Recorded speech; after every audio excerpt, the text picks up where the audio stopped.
timely beginning. Welcome to everyone. Thank you so much for coming to our 5th installment of the Critical Thinkers in Religion, Law and Social Theory series. As always, I'd like to welcome especially the graduate students, all the graduate students, but the graduate students in religious studies are especially grateful, and also Naomi Goldenberg's undergraduate class, who have been very faithful in their attendance. I know that you've had some enticements to come, but all the same, we appreciate your being here, so just know that as well. Also to thank my co-organizers, André Le Liberté, Pascal Fournier in law, and Andres in political science, by the way, and Elke Winter. And Elke will actually introduce our guest speaker today.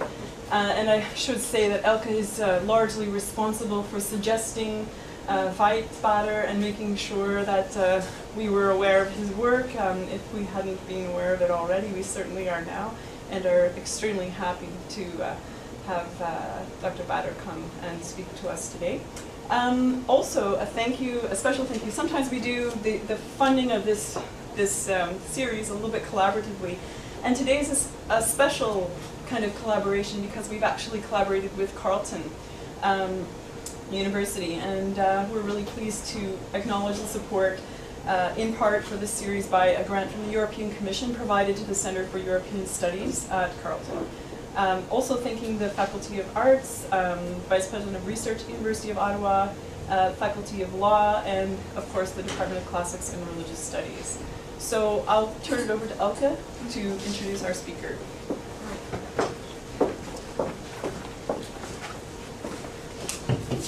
Well, thanks for coming here and welcome everyone. And I should actually thank back to Laurie, because she was one of the first to kind of suggest, when I brought up Veit's name, to say yes, we want him, and is largely also responsible for the financing. So I take the minor role in here. I would like to just underline that Professor Dr. Veit Bader, and we're very happy to have you here, is Professor Emeritus of Sociology and Professor Emeritus of Social and Political Philosophy. And for me, who did this postdoc with Veit, it's actually still kind of a big step to say that you are now Professor Emeritus. I feel still very much involved in the IMES research, which is the Institute for Migration and Ethnic Studies at the University of Amsterdam. And there they have a research line called Governance and Ethnic and Religious Diversity. They have a wonderful website, and it's IMES, and I just really encourage you to have a look at that. He's also the coordinator of the Dutch partnership in two actually EU-funded projects. This is the framework program of the seventh framework program, and the projects are called Accept, and that is a project on tolerance, pluralism, and social cohesion, responding to the challenges on the 21st century in Europe. And I understand that it's a large project which involves almost 17 countries in comparative approaches in the European Union. The second project I'd like to mention is Religare, and that is religious diversity and secular models in Europe, innovative approaches to law and policy. That project too is funded by the EU, and it involves 13 countries. So, and Veit is the country leader for the Netherlands in there. I have been looking over, and I really can't enumerate all the publications that Veit has been the publication that I found on Veit and I've read. It's an enormous list of 9 pages, but I'd like to kind of count the major ones. And I should say that I come to Veit Bader through his work on racism, ethnicity, and citizenship, and also his more sociological work on collective action. Recently, he has published, I start with just a number of, kind of give you a sketch of the breadth of what he's working on. He's edited Citizenship and Exclusion in 1997. He has also edited the two special volumes of the journal Ethical Theory and Moral Practice, one on religious pluralism, politics, and the state in 2003, and another one in 2004, together with Soharto, Contextualized Moralities, and is also again a special volume of Ethical Theory and Moral Practice. The latest book, Veit's latest book, has appeared in 2007, and it is actually one that we had a very good seminar yesterday on with graduate students, and it's called Secularism or Democracy, a Social Governance of Religious Diversity, and it's published at Amsterdam University Press. And it is a wonderfully rich volume, which we had yesterday here, the pleasure of discussing with the group of graduate students with Veit. Veit has recently, the articles that are kind of coming out, having difficulties to keep in track with, but just recently in 2008 came out Global Justice in Complex Moral Worlds, Dilemmas of Contextualized Theories, in the Critical Review of International Social and Political Philosophy. And then maybe the last one that I mentioned is in 2008, Secularism, Public Reason, or Moderately Agnostic Democracy, and that is in a book edited by Tariq Moudoud and Veit, Secularism, Religion and Multiculturalism, Citizenship, Cambridge University Press. So I really, all of this you find on the IMAS website, and Veit, thank you very much for accepting our invitation, and we're looking forward to your talk.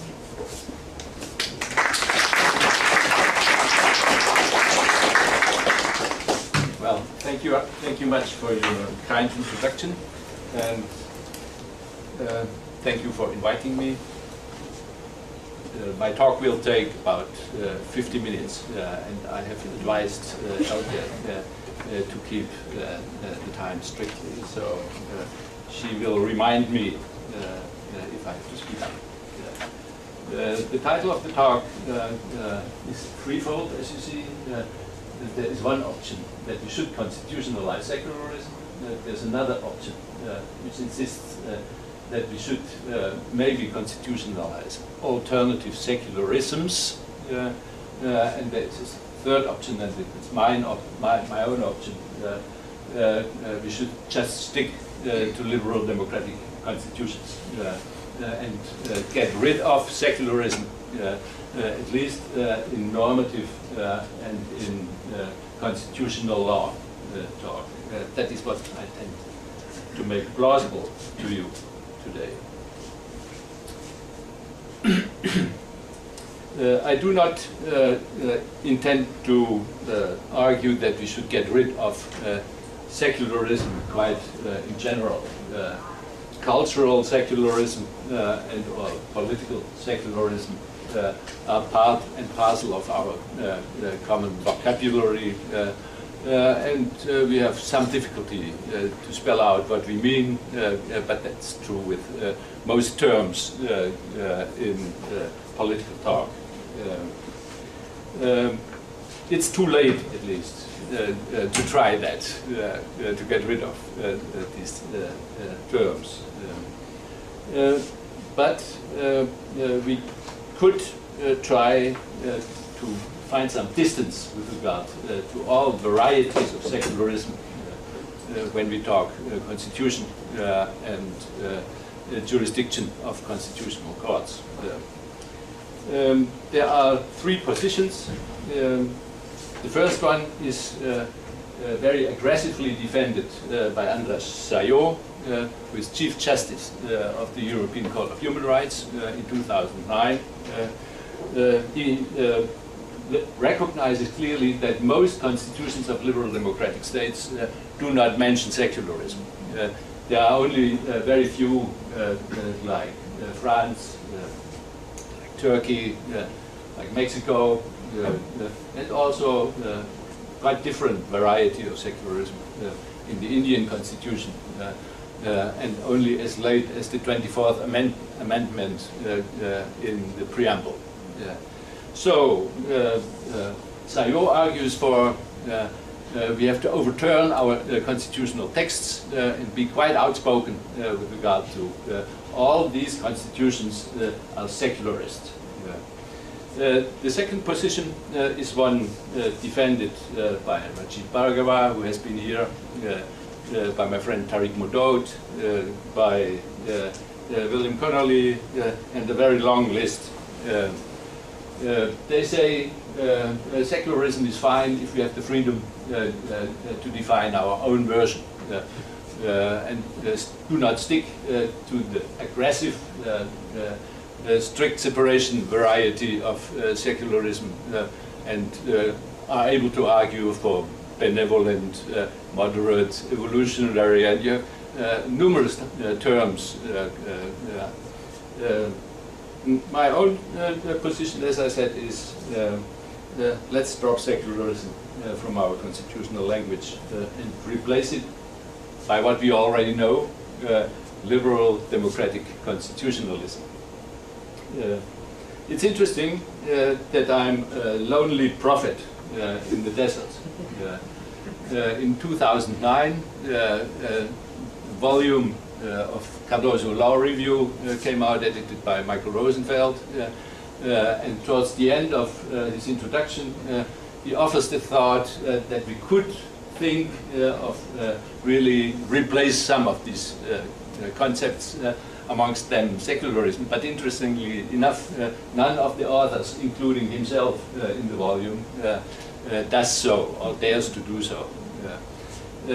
I do, and I hope to seduce you at least to reconsider some of the most ingrained theoretical assumptions or prejudices when talking about the relationship between state and organized religions. Everybody thinks that we should be secularists. The main reasons for me doing so have to do with, first of all, secularism is not only an essentially contested concept, because all our basic concepts are essentially contested. That would not be a good reason to get rid of it, because otherwise we would have no language and no concepts to speak with. But it is, in my view, a fuzzy, a misleading, even a cacophonous concept, and it distracts from a focused discussion of the substantive issues at hand.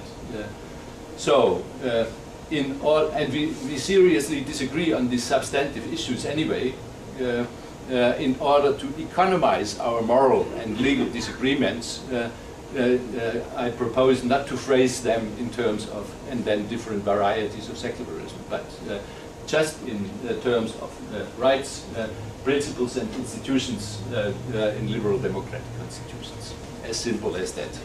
So don't go meta.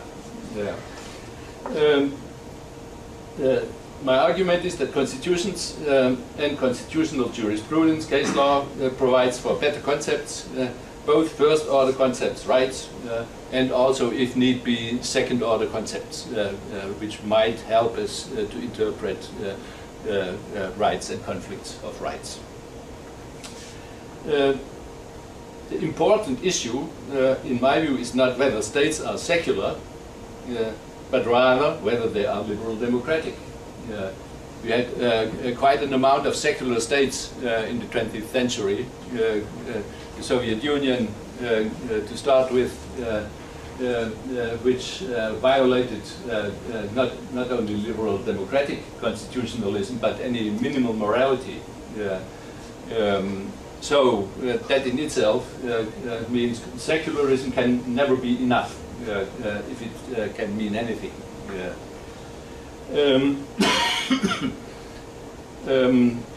The fourth reason is that, in my view, constitutional secularism would mask deep tensions between at least varieties of secularism and the basic core of liberal democratic constitutionalism. This is what I try to demonstrate to you during my talk. This happens particularly in Turkey, but not only in Turkey. And the last reason is that secularism and constitutional secularism hides from view serious internal tensions between liberal constitutionalism on the one hand and democratic constitutionalism on the other. And it undermines reasonable balances, particularly in so-called militant democracies such as Turkey and India. The first tension between secularism and liberal constitutionalism has been spelled out by many people, also with regard to Turkey, famous headscarf rulings,